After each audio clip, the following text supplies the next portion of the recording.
बम बनाकर अगर आप उसको डिलीवर नहीं कर सकते तब कोई मतलब नहीं है, तो डिलीवर आप बम कैसे करें? तो न्यूक्लियर ट्राइएड जो होता है वो अब हमारा कंप्लीट हो चुका है इन सबमरीन्स के साथ। यस, हम अब एक प्रॉपर न्यूक्लियर पावर है और आज जाकर के वो काम पूरा हुआ जो पीएन अक्सर ने 1965 में बोला था। हम अपने दुश्मन को ये गारंटी देना चाहते हैं, अगर आप यहाँ तक भी पहुंच जाते हो तभी भी आपकी सेफ्टी की कोई गारंटी नहीं है, क्योंकि हमारी एक बोट है जो समंदर में कहीं होगी, विदाउट ऑर्डर्स भी आप पर फायर करेगी और वो इतनी केपेबल होगी कि आपको भी ऐसा डेवस्टेशन होगा। इसको बोलते हैं म्यूचुअली अश्योर्ड डिस्ट्रक्शन। फिर जब इंडिया में उस टाइम पे डिफेंस डील पे करप्शन का इल्जाम लगना, उसको बड़ा पॉलिटिशियन डरते थे। क्या हमारी सबमरीन्स इतनी स्टेल्थी हैं, एंटी वॉरफेयर सबमरीन के सिस्टम्स हैं, उनको कम्पीट कर सकती हैं? कर सकती हैं। P-77 ये न्यूक्लियर पावर्ड अटैक सबमरीन्स, ये जो बोट्स हैं आपकी अरिहंत, अरिदमन, अरिघात, ये बॉम्बर्स हैं, तो ये फाइटर जेट्स होंगी। इनका प्रपल्शन न्यूक्लियर होगा। दुनिया में कोई और देश ये नहीं कर पाया है, सिर्फ एक हिंदुस्तान है।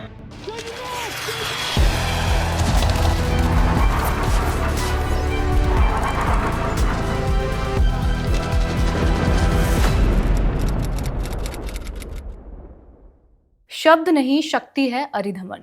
डिफेंस मिनिस्टर राजनाथ सिंह ने 3 अप्रैल की सुबह इस कैप्शन के साथ सोशल मीडिया प्लेटफॉर्म एक्स पर पोस्ट किया।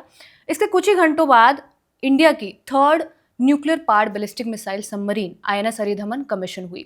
इसे 2021 में लॉन्च किया गया था, उसके बाद इसके सी ट्रायल्स चल रहे थे और अब जाकर इसे कमीशन किया गया है। इससे पहले INS अरिहंत उसको कमीशन किया गया था और अरिघात को कमीशन किया था। 90,000 करोड़ का nuclear power ballistic missile submarine programme, जिसमें 4 न्यूक्लियर सबमरीन्स बनाने की बात कही गई थी। अभी तक 3 हमारे खाते में आई हैं, एक अभी बाकी है। तो आज का फौजी का episode nuclear powered ballistic missile submarine के प्रोग्राम को ही डेडिकेटेड रहेगा। INS अरिधमन के बारे में भी जानेंगे और क्या इस प्रोग्राम की हिस्ट्री रही है और कैसे एग्जिस्टेंस में आया, इसके बारे में भी जानेंगे। हेलो, मैं रिया हूँ और मेरे साथ है निखिल। तो बहुत दिनों बाद मुझे लगता है कि फौजी के एपिसोड में वापसी हुई है मेरी।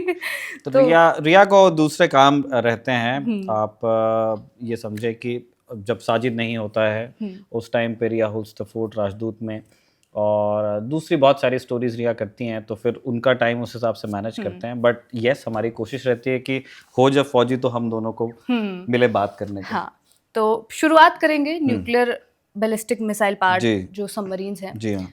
इसकी शुरुआत कैसे हुई? क्या मैंने बहुत, जब मैं पढ़ रही थी तो ये सुना कि 1971 की वॉर एक वेकअप कॉल जो सोवियट्स के द्वारा दी गई कि आपको न्यूक्लियर बैलिस्टिक मिसाइल सबमरीन्स में इन्वेस्ट करना चाहिए, इंडिया को ये बोला गया।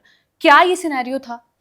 देखिए, उससे भी पहले इनफैक्ट रिया हुआ क्या, ये जिन सबमरीन्स के बारे में हम बात कर रहे हैं, आपने 3 बताए, अरिहंत, अरिघात, अरिदमन, और चौथी सबमरीन भी है, उसके भी ट्रायल्स चल रहे हैं।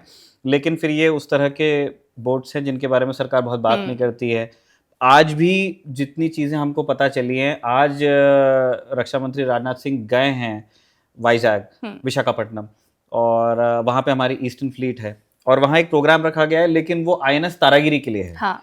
तो INS तारागिरी हमारा 17 अल्फा जो प्रोग्राम है नेवी का, फ्रिगेट्स का, उसमें हम 6700 टन के फ्रिगेट्स हम बना रहे हैं 7, और उसमें से चौथी ये बोट है INS तारागिरी, और उसका एक प्रॉपर फंक्शन है जिसमें मतलब पूरा सलामी सलूट उस हिसाब से वो प्रोग्राम चल रहा है, और RM वहीं गए। लेकिन जहाँ पे वो फंक्शन है, ऐसा बताया जा रहा है प्रेस रिपोर्ट्स में कि उसके कुछ किलोमीटर दूर एक छोटी सी सेरेमनी और है, RM वहाँ भी जाएंगे, और ये हो गया होगा जब ये एपिसोड हम रिकॉर्ड कर रहे हैं। 3 तारीख है ना आज, 3 अप्रैल, तो हो गया होगा। हम शाम को रिकॉर्ड कर रहे हैं, समझो 5:45 बजे, तो ये हो चुकी है कमीशन। तो गवर्नमेंट कम बताती है, और मतलब सालों या कह लीजिए दशकों तक कोई नहीं जानता था कि इंडिया किसी न्यूक्लियर सबमरीन प्रोग्राम पर काम भी कर रहा है। हुआ क्या कि इंडिया पहले हम, क्योंकि कॉलोनियल हमारा पास था, तो हमारी कभी किसी पे ख्वाहिश नहीं थी कि इंडिया किसी को अटैक करे, या हम शक्ति संचय में उतना नहीं सोचते थे। लेकिन फिर ये पूरी चीज़ें चेंज हो जाती हैं जब 1962 में चीन का हमला होता है। लड़ाई उससे पहले पाकिस्तान से भी हुई थी, लेकिन चीन का हमला में बताता है कि देखिए, अगर एक पावरफुल एडवर्सरी आपका होगा तब फिर आपके पास ऑप्शंस नहीं बचते हैं। और डॉक्टर भाभा बहुत टाइम से प्राइम मिनिस्टर नेहरू से कह रहे थे कि हमको एक बॉम्ब के बारे में क्योंकि उस टाइम पे जो बड़े सोवियत यूनियन और US, इन्होंने अपने न्यूक्लियर प्रोग्राम्स इनके मैच्योर हो गए थे। US ने तो यूज़ भी किया था सेकेंड वर्ल्ड वॉर में।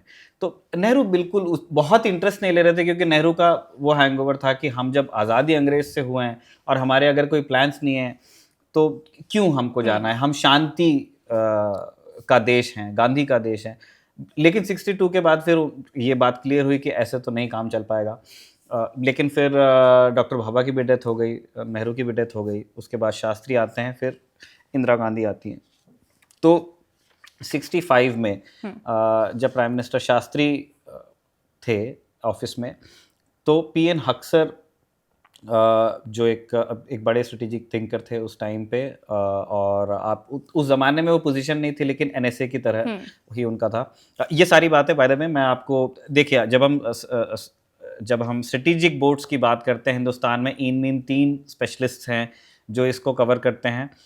उनमें से एक संदीप उन्नीथन है, तो मैंने उनका जो काम है मैंने उसका अध्ययन किया और उस हवाले से मैं ये विजडम आपको शेयर कर रहा हूँ। तो अब कुछ ऊपर नीचे होता है तो आप मुझे ब्लेम कीजिए, बट मैंने कोशिश की है कि ज़्यादातर चीज़ें संदीप सर के हवाले से आएँ, क्योंकि उनका पूरा करियर में उन्होंने स्ट्रेटेजिक बोर्ड्स पे ये किया है। जो INS अरिहंत का जब लॉन्च हो रहा था तो उस टाइम वो खुद वहाँ पे थे, जब वो गुलशन कौर ने प्राइम मिनिस्टर मनमोहन सिंह की वाइफ थी, उन्होंने जो नारा लगाया था, तो उस टाइम पे ये लोग भी थे वहाँ पे। तो उतना एक्सेस जिसको है इन्फॉर्मेशन का, मैं उस व्यक्ति के हवाले से बता रहा हूँ। तो 65 में पीएन हक्सर ने एक मेमो लिखा और उन्होंने कहा कि न सिर्फ हमारे पास में न्यूक्लियर वेपन्स होने चाहिए, बल्कि उनको डिलीवर करने के प्लेटफॉर्म्स भी होने चाहिए। अब परमाणु बम बनाना तो चलो एक है, जो डॉक्टर भाभा बोल रहे थे। बम बना करके अगर आप उसको डिलीवर नहीं कर सकते हो तब कोई मतलब नहीं है। तो डिलीवर आप बम कैसे करते हो? कुछ ही तरीके हैं। या तो आप एक मिसाइल बनाएंगे जिसके ऊपर उसको लगा करके आप उसको फायर करोगे, या तो आप एक हवाई जहाज ऐसा बनाओगे बड़ा सा, क्योंकि न्यूक्लियर डिवाइस जो होता है बड़ा भारी होता है, तो उसके लिए फिर एक बड़ा सा बॉम्बर आप बनाओगे जैसे यूएस ने बनाया, और उसको यूज़ करोगे आप। लेकिन इन 2 चीज़ों के साथ में ये प्रॉब्लम है कि आप अगर एक मिसाइल साइलो में रखोगे, जो ऐसे ज़मीन में गड्ढा करके उसको साइलो बनाते हैं, उसमें रखेंगे, या रोड लॉन्चर्स पे रखेंगे, या रेल लॉन्चर जिसका भी टेस्ट हुआ था कुछ दिन पहले, तो ये सैटेलाइट से दिखते हैं। सेम बॉम्बर्स हैं, बॉम्बर्स आपके रडार से इनको आप ट्रैक कर सकते हो और आने से पहले आप हिट कर सकते हो।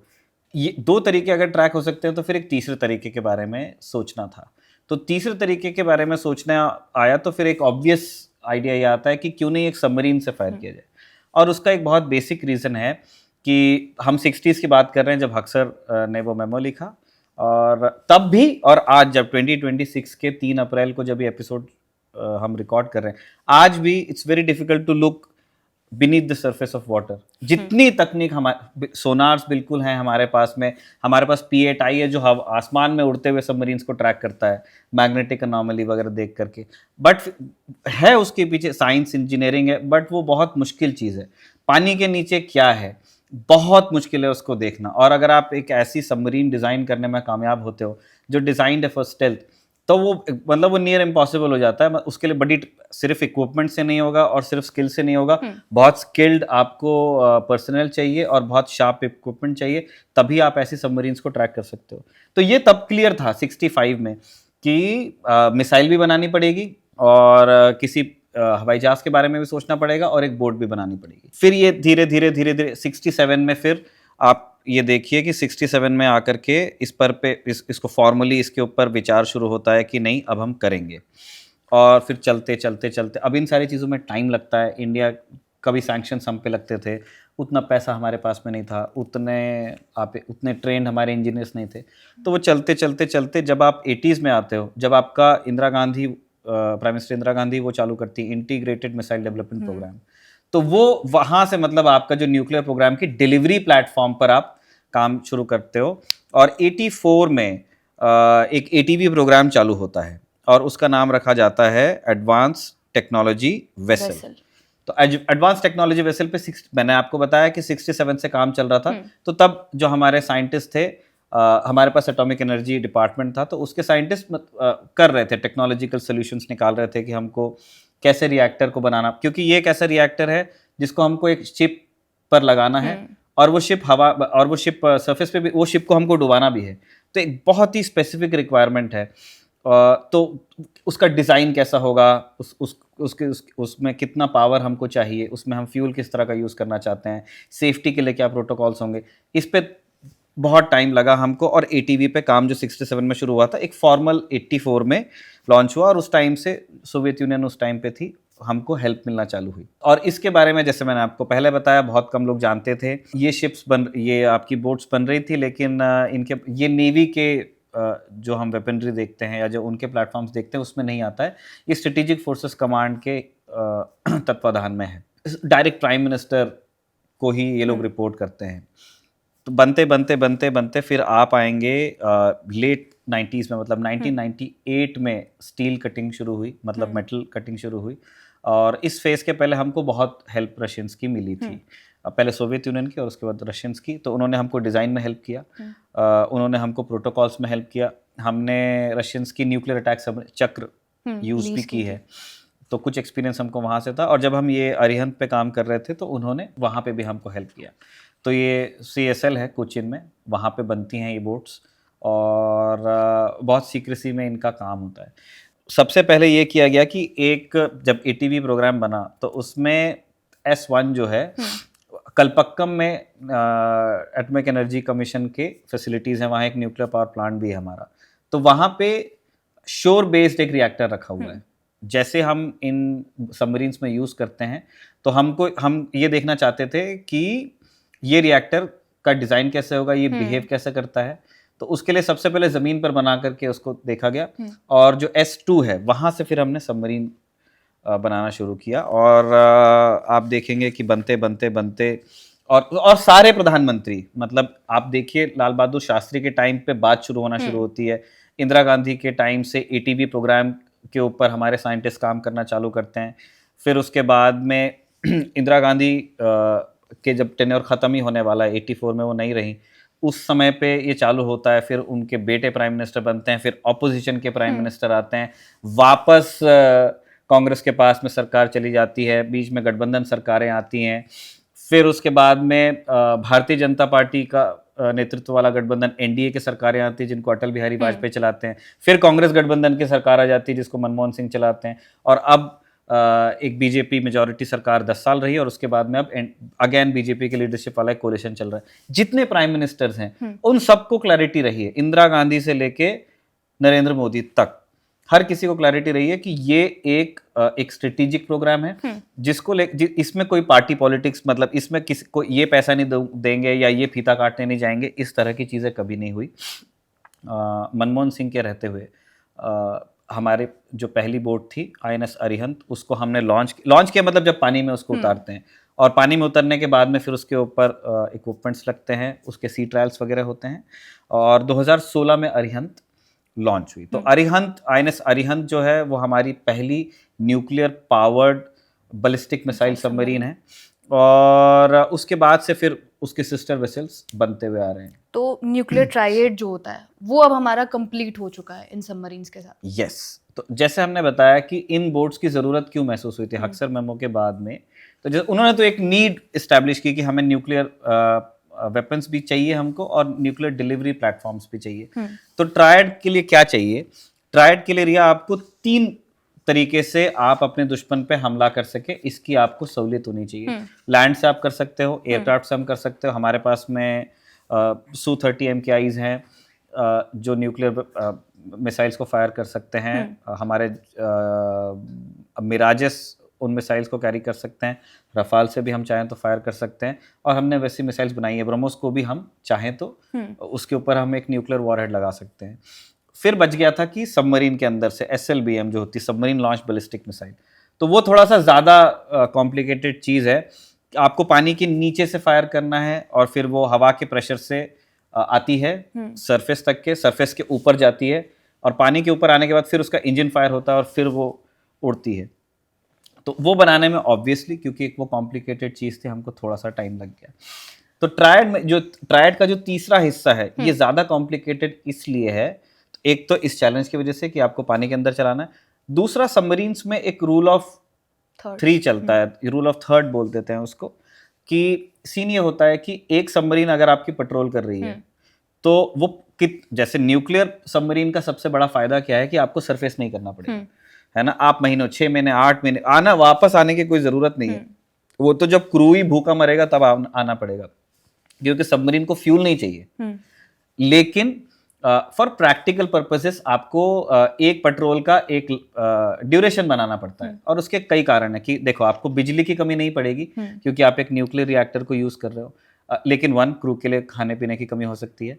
दूसरा, आपकी मैगजीन्स खाली हो सकती हैं अगर हम नहीं चाहते कि हमको कभी ये शिप्स यूज अरिहंत या इनसे कभी कुछ फायर करना पड़े, बट मैगजीन्स के जो आर्मामेंट्स हैं वो और या वेपन्स हैं, अगर फायर करते हो तो उसको लेने आना पड़ेगा। और तीसरी चीज़ ये है कि सब ऐसा नहीं है कि न्यूक्लियर रिएक्टर को सिर्फ आपने न्यूक्लियर फ्यूल दे दिया तो और कुछ नहीं चाहिए। बहुत सारे मूविंग पार्ट्स हैं, तो उनमें ल्यूब्रिकेंट्स आपको चाहिए, उनके लिए मेंटेनेंस चाहिए, समथिंग कैन ब्रेक डाउन, उसके मेंटेनेंस के लिए हो सकता है कि आपको बेस पर आना पड़े। तो सबमरीन न्यूक्लियर पावर होने के बावजूद कभी ना कभी बेस पर आएगी, कभी ना कभी।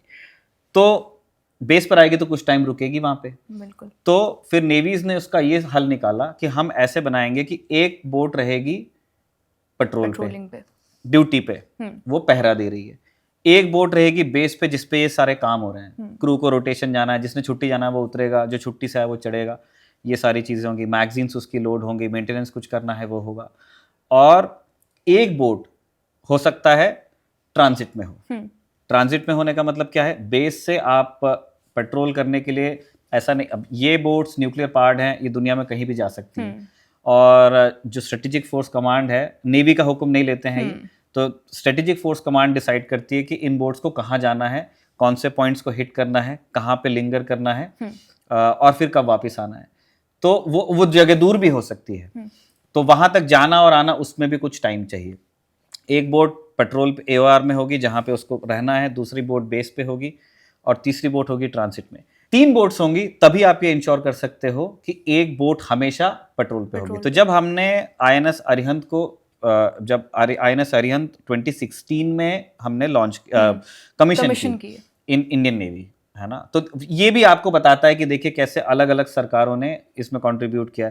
अगर मनमोहन सिंह की वाइफ गुरशन कौर उनको ये कर रही है, नारियल फोड़ के उसको लॉन्च कर रही हैं, तो बोट की कमिश्निंग के टाइम पे एक दूसरे प्रधानमंत्री हैं जो उसको उतना ही सीरियसली लेते हैं, नरेंद्र मोदी, है ना। और जब पहला डेटरेंट पेट्रोल हुआ तो सरकार बहुत बात नहीं करती, लेकिन हमने एक छोटा सा इंफॉर्मेशन सरकार ने दी कि हमने पहला डेटरेंट पेट्रोल किया।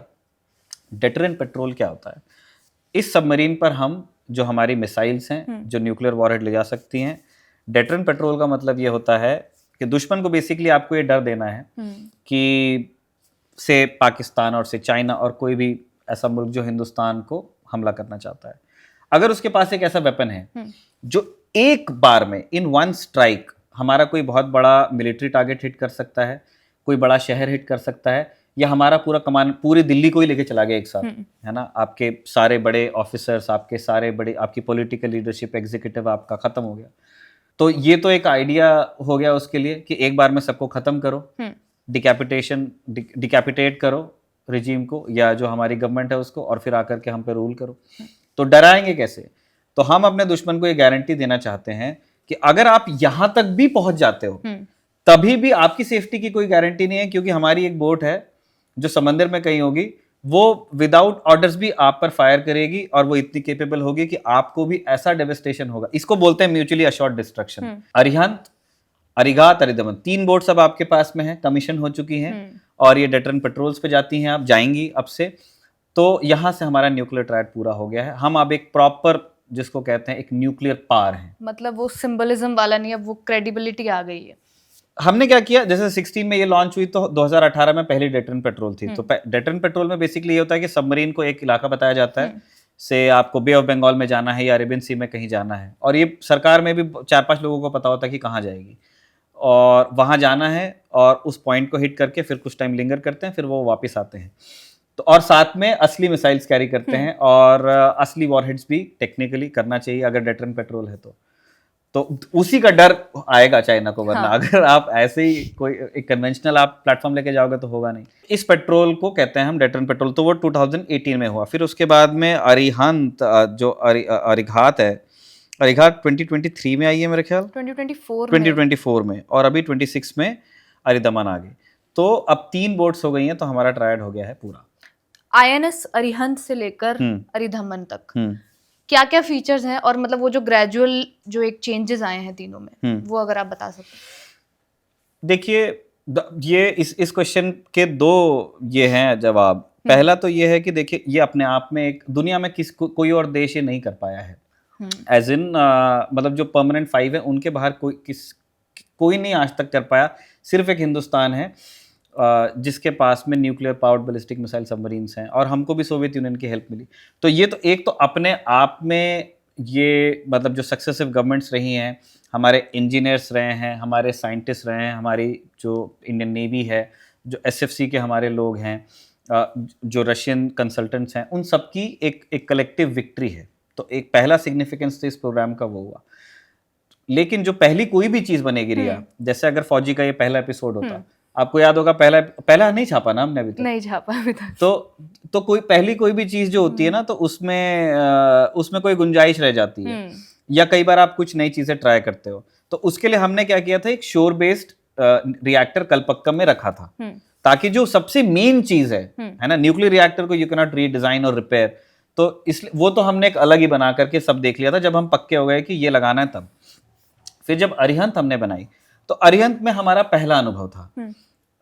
बहुत चाइनीज रशियन कंसल्टेंट्स आकर के वहाँ रहते थे डॉक पे, और जहाँ जहाँ हमको वो हेल्प कर मतलब हमको चाहिए होती थी हेल्प, वो करते भी थे। हाँ, मैंने सुना है कि, सॉरी काट रही हूँ, कि बहुत सारे चैलेंजेस थे कि सिंगल हल से डबल हल बनाना है सबमरीन को। फिर हमें यूरेनियम की भी बहुत दिक्कत आई थी, फ्यूल के चक्कर में हमने प्लूटोनियम, तब सैंक्शंस होते थे ना हम पे, प्लूटोनियम, थोरियम, फिर उन्होंने कहा हम इसी से बनाएंगे, लेकिन इंडियन नेवी ने कहा कि इससे नहीं बन पाएगा, हमें यूरेनियम चाहिए होगा। और हमारे जो रहे हैं मरीन्स जो भी, वो लोग जर्मन के इंस्टीट्यूट से सीख कर आए हैं कि कैसे सबमरीन्स को, कन्वेंशनल सबमरीन्स कैसे बनाई जाएगी। तो वहां से एक शिफ्ट लाकर ये सबमरीन बनाना। देखिए थोरियम प्लूटोनियम वाली चीज तो रिया, अच्छा मैं इंप्रेस हुआ, आप इतना पढ़ के आए हो। इंडिया में फास्ट ब्रीडर रिएक्टर्स पे हम काम करते हैं। क्यों? क्योंकि हमको यूरेनियम की जगह थोरियम हमारे मतलब कुदरत ने हिंदुस्तान को दिया है। तो इंडियन साइंटिस्ट हमेशा से इंटरेस्टेड थे कि हम थोरियम से, और इसीलिए हमारे पास एक ब्रीडर प्रोग्राम है जो दुनिया मतलब न्यूक्लियर वेस्ट से भी हम न्यूक्लियर एनर्जी बनाने के बारे में सोचते हैं। तो हमारा वो थोरियम वाला एक ट्रैक है। तो जब इसकी बात आई तो उसमें भी एसी में जो साइंटिस्ट थे, क्योंकि उनका थॉट प्रोसेस ये था कि हम इंडिजिनियस टेक्नोलॉजी बनाएंगे विद, ऑब्वियसली ऐसा नहीं है कि वेस्ट को गाली देना है या ईस्ट को गाली देना है या बाहर से कुछ सीखना नहीं है, बट हमारे साइंटिस्ट का एक आग्रह था कि जितनी चीजें इसमें इंडिपेंडेंटली हम कर लेंगे, क्योंकि ये एक ऐसी चीज है कि दूसरा देगा, जो दे रहा है आपको वो ले भी सकता है, तो प्रोग्राम तो गड्ढे में चला जाएगा। तो थोरियम को लेके था। लेकिन आपने करेक्ट बताया कि इंडियन नेवी क्योंकि एक ऐसा डिजाइन चाहती थी जो थोड़ा सा भरोसेमंद हो, और जो उनका अपना एक जो फिलॉसफी थी कि वो किस तरह से कैसा रिएक्टर अपनी बोट में चाहेंगे। उन्होंने सोवियत यूनियन के सबमरीन्स को देखा था, चक्र उन्होंने ऑपरेट की थी, उन्होंने जो बाकी P5 कंट्रीज हैं, चाइना ने तो बहुत बाद में बनाया, लेकिन यूएस के पास पहले से थी, यूएसएसआर मैंने बताया ही, ब्रिटेन के पास है, फ्रांस के पास है।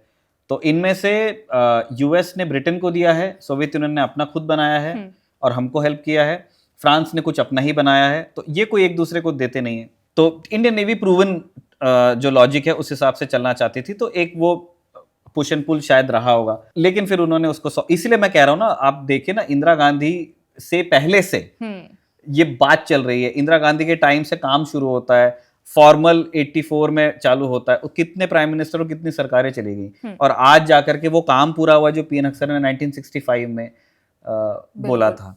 तो इस तरह के तो बहुत सारे चैलेंजेस आए।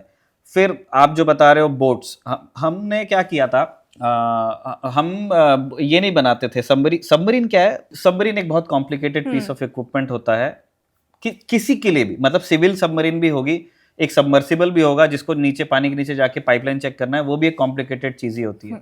तो एक naval vessel banana, submarine for a navy, तो वो तो और कॉम्प्लिकेटेड, क्योंकि आपको हथियार भी फायर करने हैं उसमें से।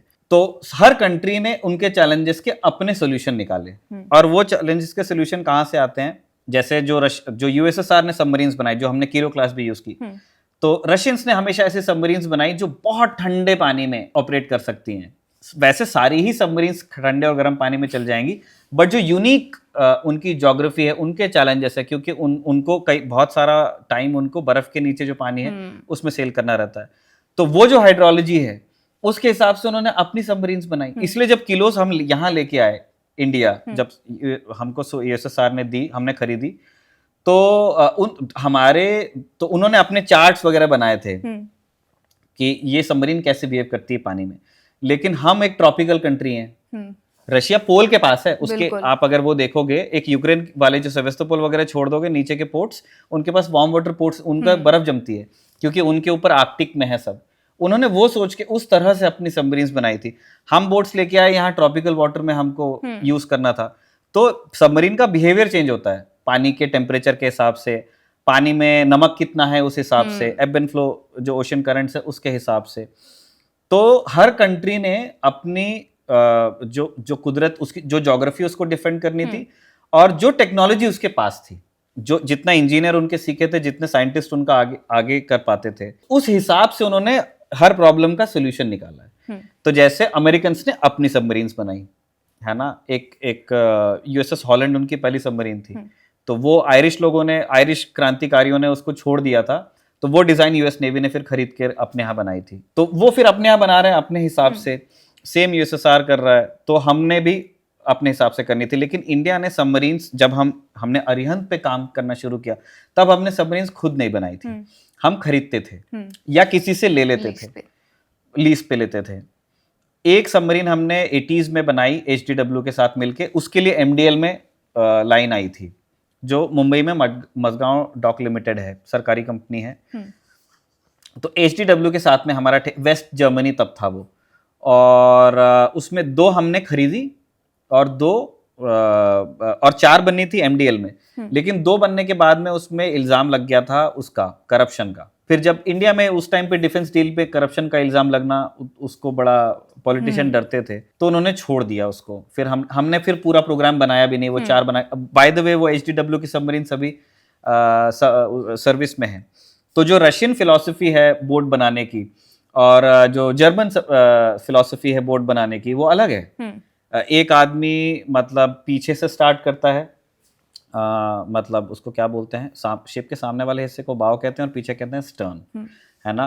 तो एक टीम बाव से स्टार्ट करके स्टर्न तक जाती है, एक टीम स्टर्न से स्टार्ट करके बाव तक आती है, एक टीम कोई और तरीका यूज करती है वेल्ड करने का, दूसरी टीम कुछ, मतलब हम क्योंकि पहले जर्मन लॉजिक से चल रहे थे, तो हमारे इंजीनियर्स ने वो सब सीखा हुआ है।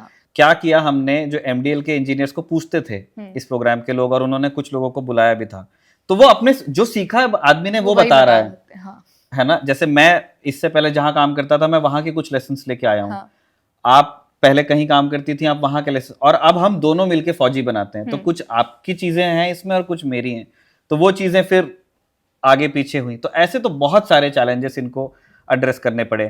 बहुत सारी स्किल्स हमारे इंजीनियर्स को आती नहीं थी, जैसे एक न्यूक्लियर रिएक्टर शिप के अंदर रहेगा तो किन किन चीज़ों की पालना करनी होगी, वो प्रोटोकॉल्स हमको बनाने पड़े। इसमें तो बहुत, इसीलिए इतना टाइम लगा। क्या हमारी सबमरीन्स इतनी स्टेल्थी हैं कि वो जो एंटी वॉरफेयर सबमरीन के सिस्टम्स हैं उनको कम्पीट कर सकती हैं? मतलब वो खैर, वो जो एक बार किसने पूछा था, शायद डिम्पिका थी पिछले एपिसोड में, आई गेस, उन्होंने पूछा था कि सरफेस टू एयर मिसाइल्स में इन्वेस्ट करना चाहिए या एयरक्राफ्ट्स में। तो वो तो टीम A टीम B वाली चीज है, दोनों टीम्स मेहनत करें और जो जीत जाए उससे। आप पूछ रहे थे सबमरीन में क्या फर्क आया, तो इतना बैक एंड फोर्थ जो हुआ था रिया, उससे हमने बनाई INS अरिहंत। तो जो पहली चीज थी उसके अंदर बहुत सारा हिट एंड मिस था। फिर जब हमारा वो एक्सपीरियंस अच्छा निकला, और पैरेलल हम दूसरी बोट भी बना रहे हैं, लेकिन अरिहंत के लेसन जा रहे हैं अरिघात में, अरिघात के लेसन जा रहे हैं अरिदमन में, ऐसा बनी पैरेलल है। ऐसा नहीं हुआ कि एक बना फिर दूसरा फिर तीसरा, बगल में बनाना चालू किया था। लेकिन जब हमने अरिहंत के बाद अरिघात बनाया, तो हमारे इंजीनियर्स को और कॉन्फिडेंस था कि अब हमको आता है। इतना कॉन्फिडेंस था कि उन्होंने जो S3 था अरिदमन के डिजाइन में, उन्होंने कहा कि थोड़ा से अब और बड़ी बोट भी हम बना सकते हैं। तो उन्होंने एक बड़ी बोट बनाई, अरिहंत 6000 टन की है, और जो अरिदमन है 7000 टन प्लस है। और बड़ी सबमरीन का फायदा क्या होता है कि वन इज कन्वीनियंस, मतलब आप अंदर जितनी टेक्नोलॉजी लगा रहे हो, एक रियल एस्टेट की तरह है। बड़ा घर होगा तो ज्यादा सामान उसमें रख सकते हो, और ज्यादा मिसाइल्स कैरी कर सकते हो, क्योंकि आपको जो न्यूक्लियर टिप मिसाइल्स हैं उनसे आपकी एक्सपेक्टेशन है कि बहुत दूर जाके मारेंगी। तो उसके लिए हमने एक कलाम सीरीज की मिसाइल्स अलग बनाई है। तो जितनी मिसाइल्स आप कैरी करोगे उतना दुश्मन को डर होगा। तो अरिहंत और अरिघात 4-4 K4 मिसाइल्स कैरी करती हैं, और K4 मिसाइल की रेंज आपकी होती है 3,500 किलोमीटर। यस, 3.5। और जो आपकी K15 मिसाइल्स होती हैं, जो सागरिका मिसाइल है, वो 750 किलोमीटर जाती है। तो हम 750 किलोमीटर वाली मिसाइल्स को इसीलिए उतना ये नहीं करते हैं क्योंकि हम चाहते हैं कि हमारे जो न्यूक्लियर सबमरीन है वो दुश्मन से बहुत दूर रह के फायर कर सके। तो सीरियसली आप लोगे K4 को। तो ये 2 सबमरीन 4-4 K4 कैरी कर सकती हैं। अरिदमन क्योंकि हमने एक बड़ी बोट बनाई तो उसमें हमने 8 रखी हैं। अब इससे और बड़ी बोट्स बनाएंगे, एक और बन रही है अरिगात की, अरिदमन की एक सिस्टर बोट है, लॉन्च हो चुकी है, ट्रायल्स चल रहे हैं और मुझको लगता है कि बहुत जल्दी उसको भी करेंगे। तो समय जैसे जैसे आप सबमरीन्स बनाते जा रहे हो वो बेहतर होती जा रही हैं, बड़ी होती जा रही हैं, स्किल सेट भी आ रहा है, स्किल सेट आपका बिल्ड होता जा रहा है। और इसीलिए फिर मुझे लगता है कि क्योंकि अरिहंत वाज द फर्स्ट, इसीलिए शायद ये थॉट भी आया होगा कि अरिहंत को आप एक ऐसे प्लेटफॉर्म की तरह ट्रीट करोगे जिसमें मतलब आप नई नई चीजें फिगर आउट करते रहो। ऑब्वियस वो एक बिल्कुल एक्टिव प्लेटफॉर्म है, लेकिन आप वहां से एक्सपीरियंस भी गैदर कर रहे हो, लेकिन आप चलने दो इसको अरिघात, अरिदमन और जो एक और बोट आएगी, तो वैसे फिर 4 बोट्स हो जाएंगी। हाँ। लेकिन 3 आपकी फिर इफेक्टिव बोट्स होंगी और एक बोट को आप ये रखोगे। अरिहंत क्लास सबमरीन्स के बाद आगे क्या, व्हाट नेक्स्ट वाली? अरिहंत क्लास सबमरीन के बाद में उसका काम चल रहा है और वो S5 कहलाता है और ये बहुत बड़ी बोट्स होंगी। अभी हम 6 या 7 हज़ार टन की बोट्स बना रहे हैं, वो डबल ही होगा, सीधा 13,000 टन। तो वो बहुत सारी मिसाइल्स कैरी करेंगी। उनके अंदर 5,000 किलोमीटर हिट करने वाली मिसाइल्स होंगी। ऐसी मिसाइल्स होंगी, कलाम सीरीज में ही आएंगे वो भी, जिनमें एक वॉरहेड से ज्यादा लग सकता है। तो आप एक मिसाइल फायर करके you can hit multiple targets, या एक ही टारगेट के ऊपर आप मल्टीपल वॉरहेड्स को यू कैन एम। और उसका फायदा ये है कि अगर नीचे से कोई बैलिस्टिक मिसाइल डिफेंस है, वो कितने वॉरहेड्स को एक बार में एंगेज कर सकता है, तो ये एडवांटेज रहेगा। प्रोजेक्ट 77 क्या इसी सबमरीन से रिलेटेड प्रोग्राम है? ये नहीं, ये अलग, ये हमारे बैलिस्टिक मिसाइल सबमरीन्स हैं और जैसे मैंने बताया इनकी स्टाफिंग नेवी से ज़रूर आती है, लेकिन ये orders chief of naval staff से या हमारी जो ईस्टर्न या वेस्टर्न फ्लीट है उनसे नहीं लेते, ये स्ट्रेटेजिक फोर्सेस कमांड से। और ये वैसी बोट्स हैं, आप ऐसा कह सकते हैं कि सीधे पीएमओ से उनको इंस्ट्रक्शंस जाते हैं कि क्या करना है वाया एसएफसी। जो आप कह रहे हो P-77, ये न्यूक्लियर पावर्ड अटैक सबमरीन्स होंगी। अगर ये जो बोट्स हैं आपकी अरिहंत, अरिदमन, अरिघात, ये बॉम्बर्स हैं, तो ये फाइटर जेट्स होंगी। इनका प्रपल्शन न्यूक्लियर होगा, तो ये इनको हम टैक्टिकल यूज के लिए, ये जब बन जाएंगी, मतलब अब अगले डेकेड में बनेंगी, जब ये बन जाएंगी तो ये दी जाएंगी इंडियन नेवी को। ठीक है। तो जैसे अभी हमारी सबमरीन्स के साथ क्या प्रॉब्लम आ रही है, अभी हमारे पास में डीजल इलेक्ट्रिक सबमरीन्स है, तो डीजल इलेक्ट्रिक सबमरीन की प्रॉब्लम ये है कि उसको कभी ना कभी सरफेस करना पड़ता है। आपको डीजल जनरेटर चलाना है, डीजल जनरेटर से आपकी बैटरीज को चार्ज करना है, देन यू डाइव, और फिर 1-2 दिन, 3 दिन, 4 दिन, जो भी आपकी सबमरीन का एंड्योरेंस है उतना आप अंदर रहते हो, and then you have to surface. ये हमारी जो सबसे लेटेस्ट सबमरीन्स हैं स्कॉर्पियन, उसके साथ भी है। फिर बीच में 75 आई की बात चल रही थी, तो उसमें आया कि ये लगाओ, एक प्लग लगाओ, AIP प्लग, तो एयर इंडिपेंडेंट प्रोपल्शन होता है, जिसमें बिना सबमरीन को क्यों आना पड़ता है सरफेस पे, डीजल जनरेटर को चलाने के लिए आपको ऑक्सीजन चाहिए, हवा चाहिए, तो इसके लिए वो सरफेस पर आती है। जो AIP होता है वो बिना ऑक्सीजन के या बिना एटमॉस्फेयर की जो गैसेस है उसको आपको कुछ 1 हफ्ते या 1.5 हफ्ते, कभी 2 हफ्ते उतनी पावर दे सकता है। पाकिस्तान AIP सबमरीन्स यूज करने आ चुकी हैं, आ ही रही हैं उनके पास में, चाइनीज उनको दे रहे हैं, चाइना के पास में AIP सबमरीन्स हैं, और this is going to be a problem. तो और इंडिया में 75 आय का अभी अता पता नहीं है, मतलब बात खूब हो रही है, बहुत सा इधर कलम घिसना उधर कलम घिसना हो रहा है, लेकिन काम शुरू नहीं हुआ है। फिर ये P-77 जो है ये इन दोनों से अलग है। ये क्या करेगा, ये अटैक सबमरीन्स बनाएगा, लेकिन उनका प्रपल्शन न्यूक्लियर होगा, ताकि ये सरफेस होने वाली जो प्रॉब्लम है वो हमारी एक बार में खत्म हो जाए।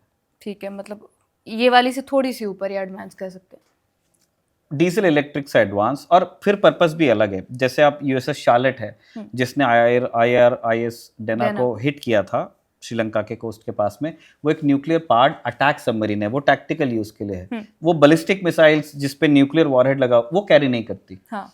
हम न्यूक्लियर वॉरहेड्स डालते हैं हमारी स्ट्रेटेजिक बोट्स के ऊपर, तो वो एक एक्टिव न्यूक्लियर वेपन लेकर सेल करती हैं, तब तो उसको डेटरेंट पेट्रोल बोलते हैं।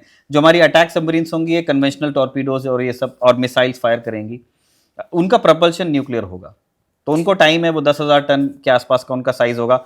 मतलब जो अभी ये आया है अरिदमन आया है, इनसे बड़ी 3,000 टन और जो हम सोच रहे हैं S5 सीरीज की जो सबमरीन्स आएंगी उससे छोटा, 1/3। ठीक है, तो मुझे लगता है मजला बेटा होगा। न्यूक्लियर पार्ट सबमरीन्स को लेकर जितनी भी क्वेरीज थी या फिर जितने भी सवाल थे वो हमने पूछ लिए और वो काफ़ी हद तक क्लियर भी हो गए हैं। आपका इस फौजी के एपिसोड पर क्या कुछ कहना है हमें कमेंट करके ज़रूर बताएं। कोई नया टॉपिक हो उसके बारे में भी सजेशन ज़रूर दें। और बाकी मैं एंडिंग आज निखिल सर के मुंह से चाहती हूँ कि आप कीजिए, क्योंकि अभी आप लंबी छुट्टी पर भी जाने वाले। नहीं, लेकिन फौजी आएगा। मैं ट्राई करूंगा कि हम ना ऑनलाइन कर लें, मतलब will come up with a solution. फौजी मेरा मन है कंटिन्यू रखने का, तो अपन कोशिश करेंगे। अभी मैं जिस चीज़ के लिए जा रहा हूँ मुझे मालूम नहीं है कि वहाँ कितना बिजी रहूँगा, लेकिन मेरी कोशिश रहेगी कि मैं फौजी के लिए तो टाइम निकालूँ। तो और अगर ऐसा नहीं होता है तो मेरी आपसे गुजारिश रहेगी कि रिया तो आएगी ही आपसे बात करने अपनी पूरी तैयारी के साथ में। आप देखिए उसका काम, फीडबैक दीजिए, क्या इम्प्रूवमेंट आपको लगता है वो उसको बताइए, और इस तरह से फौजी का सिलसिला चलता रहेगा। ठीक है, फिर शुक्रिया। आप देखते रहिए Khabargaon. Bye bye from Riya and from Nikhil.